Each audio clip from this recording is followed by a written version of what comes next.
We're coming to you from our Kokumlemle studios live on DSTV channel 421, Go TV channel 144, and around the world at myjoyonline.com. Now, the lead suspect in the murder of Legon law lecturer Professor Yaw Benneh has died at the police hospital in Accra on Saturday. We'll get our court correspondent Joseph Akable to give us more details, especially what the police is saying.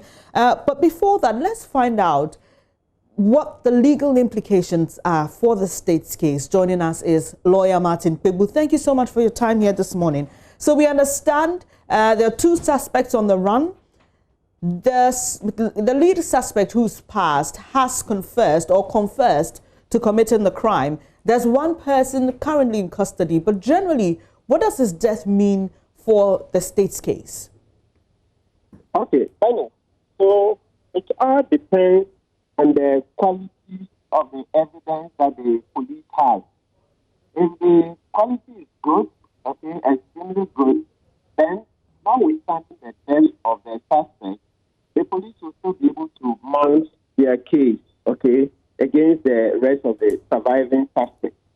So let's say with that confession, if it's very, very clear, if it indicates where he planned the statutory act and everything about it, if it has very clear and good, what do you call it, pieces of evidence that can be verified independently of the suspect's statement, then it's good. It's all about the evidence. Okay, so we know in some of these cases there usually is cross-examination, right? So what happens in this case? Good. So it means that with his death, as I stated earlier, naturally, of course, he's out of the case. But based on what he said in the confession statement, if he mentions other people who are witnesses or who would be able to corroborate what he stated, the state will go in for those people and confront them with the statement, that's the confession statement. So if those people admit or the they were witnesses, then that means that these people would then be used for the state. And so the charge will stand.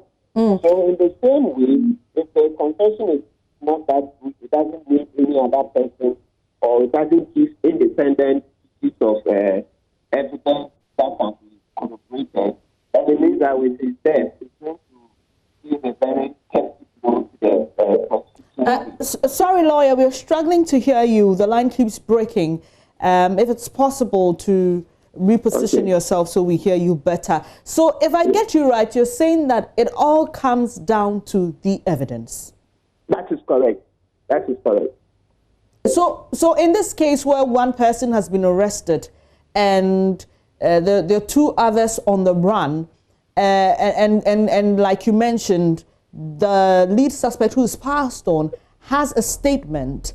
If that statement is not detailed enough and the suspects, for example, deny the allegations, what next? Fresh evidence needs to be gathered? The police needs to start looking for suspects again? That is correct. So it means that, yes, with the death, the police will reassess the whole case. Okay. They have to reassess it to see whether with the evidence that is gathered and with the death of the suspect, Womba, can they use the evidence that they have against the only person in custody? And most especially, there's this rule that generally, for conspiracy, you need two people. Okay? Yes.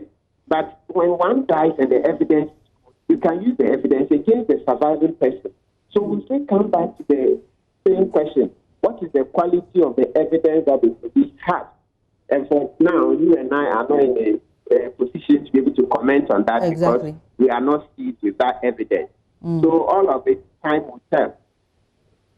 All right. So is there a possibility of changing the charge in this case because of the bit of conspiracy you just explained? Excellent. So if the evidence is not good for the conspiracy, that is to say with the death of Womba, if they don't have good evidence to charge as many suspects with conspiracy, they will have to drop conspiracy and go ahead with the murder charge alone. Yes. So the murder charge alone, and that is good enough. So we have conspiracy to murder, they would have murder. So if the other person who would have helped to establish the conspiracy is dead, then you leave out the conspiracy and proceed with the substantive offense, which is the murder itself. All right. Before I let you go, I mean, does any similar case come to mind where a lead suspect died? Does anything readily come to mind? Have we ever recorded a case like this? Not this, but that the person has absconded. So most often it happens that the co-conspirator has absconded. Okay. So in all of it, then the courts look at the evidence. If it's good, the remaining person is convicted. If it's not good, they leave it out and go to the substantive. Thank you very much for your time. I really appreciate your legal thoughts on this. Lawyer Martin Kpebu sharing what the legal implications of Nana Womba's death will be to this case involving Professor Benneh's murder. And like I mentioned earlier, if you're just joining the program, the lead suspect in the Professor Benneh murder case died over the weekend. My colleague, court correspondent Joseph Akable, joins us to give us more details of what the police has been saying led to his death. Joseph, what do we know? And so, Bennett, the information we have does indicate that he's been unwell for some time now. He was actually at the intensive care unit of the police hospital and was put on oxygen, but unfortunately he died on Saturday. And so that is the information that the police sources have confirmed to us. But the concern that you raised with the legal practitioner is what we are all looking forward to, because he is being named as a prime suspect. It's based on his confession that led to the arrest of a second suspect, with the police saying that they are on a manhunt for two others. And so with his death, it means that currently you have just one person standing before the courts on the charges of conspiracy to murder and murder.